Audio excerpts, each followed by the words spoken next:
வணக்கம் viewers, welcome to கருவேப்பிலை சமையல். இன்றைக்கி நம்ம என்ன பார்க்க போகிறோம்?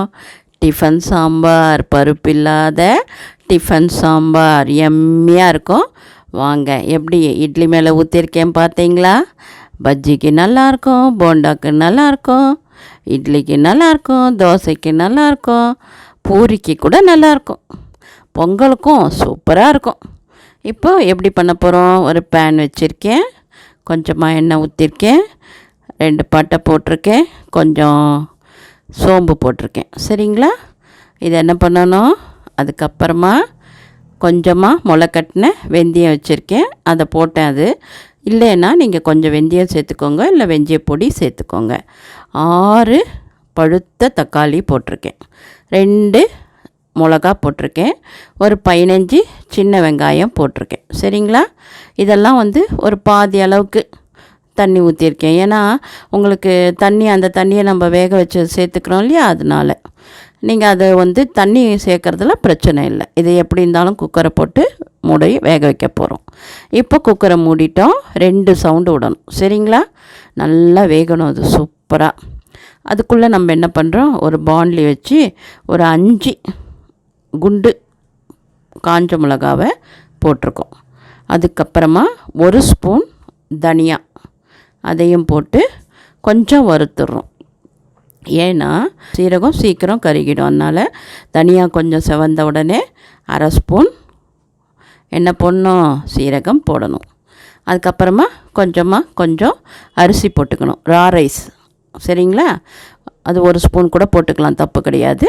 இப்போ இந்த ரா ரைஸை எல்லாம் நல்லா வாசனை வர அளவுக்கு வறுத்து எடுத்து வச்சுக்கணும். ஆறினோடனே நீங்கள் மிக்சியில் போட்டு அரைச்சி வச்சுக்கணும், பொடி பண்ணி வச்சுக்கணும். சரிங்களா? இப்போது பாருங்கள், குக்கரை திறந்துட்டோம், அழகாக வெந்தெடுத்து. அப்போ என்ன பண்ண போகிறோம்? அந்த தக்காளி தோலை மாத்திரம் எடுத்துடணும். சரிங்களா? கொஞ்சம் தண்ணி, பச்சை தண்ணி போட்டு அலம்பினீங்கன்னா உங்களுக்கு ஈஸியாக எடுக்க வந்துடும். அதே மாதிரி அந்த வெங்காயம் எல்லாத்தையும் எடுத்து கொஞ்சம் ஆறினோடனே மிக்சியில் ஜம்முன்னு குழன்னு அரைச்சி வச்சுக்கோங்க. இப்போ பாருங்கள், நம்ம பொடி அரைச்சி எடுத்துன்னு வந்தது காமிக்கிறேன். சரிங்களா? இப்போ நம்ம என்ன பண்ணுறோம்? கொஞ்சமாக எண்ணெய் ஊற்றிருக்கோம், கடுகு போட்டிருக்கோம். சரிங்களா? அப்புறம் ஒரு பெரிய வெங்காயத்தில் பாதி வெங்காயம் இந்த மாதிரி பொடி பொடியாக நறுக்கியிருக்கோம். சரிங்களா? அதை கொஞ்சம் வேகிறதுக்கு லைட்டாக உப்பு போட்டிருக்கேன். அந்த உப்பு கொஞ்சம் பத்தாதுன்னா நீங்கள் லாஸ்ட்டில் கொஞ்சம் உப்பு சேர்த்துக்கணும். சரிங்களா? இப்போது அரை தக்காளியை அதே மாதிரி பொடி பொடியாக நறுக்கியிருக்கேன், அதெல்லாம் நல்லா கொஞ்சம் வதங்கிடணும். சரிங்களா? அதுக்கப்புறம் ஒரு பிஞ்சு மஞ்சப்பொடி போட்டிருக்கேன், ஒரு பிஞ்சு காரப்பொடி போடுறோம். இது ரெண்டும் என்ன பண்ணணும்? திருப்பியும் நல்லா வதக்கணும். வதக்கிட்டு அந்த வாசனை போனதுக்கப்புறம் நம்ம என்ன பண்ணணும்? ஏற்கனவே வேக போட்டோம்ல, அதை வேற சேர்க்கணும். அதுக்கு முன்னாடி நம்ம ஒரு 5-6 கருவேப்பிலை போட்டுக்கிறோம். அதுக்கப்புறம் இப்போ என்ன பண்ணுறோம்? அந்த வேக வச்சதை அரைச்சி கொண்டு சேர்த்துறோம். கருவேப்பிலையை போட்டால் தான் அந்த வாசனைலாம் அதில் இறங்கும். சரிங்களா? அதனால தான். அதுக்கப்புறம் என்ன பண்ணுறோம்? இந்த வேக வச்ச தண்ணியை ஊற்றிக்கிறோம்.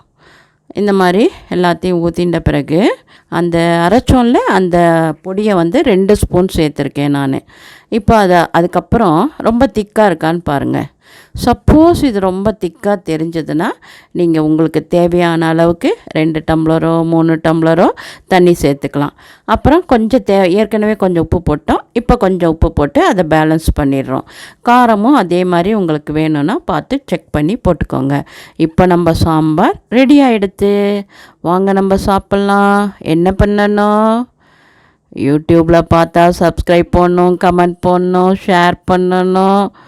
அப்புறம் என்ன, ஒன்று கண்டிப்பாக மறக்கக்கூடாது, லைக் பண்ணணும். சரிங்களா? இப்போ நம்ம சாம்பார் ரெடியாக எடுத்து சாப்பிட்டு பார்த்துட்டு கமெண்ட் கொடுங்க. ஃபேஸ்புக்கில் பார்த்தா ஃபாலோ பண்ணிக்கோங்க. சரிங்களா? அப்புறம் என்ன பண்ணணும்?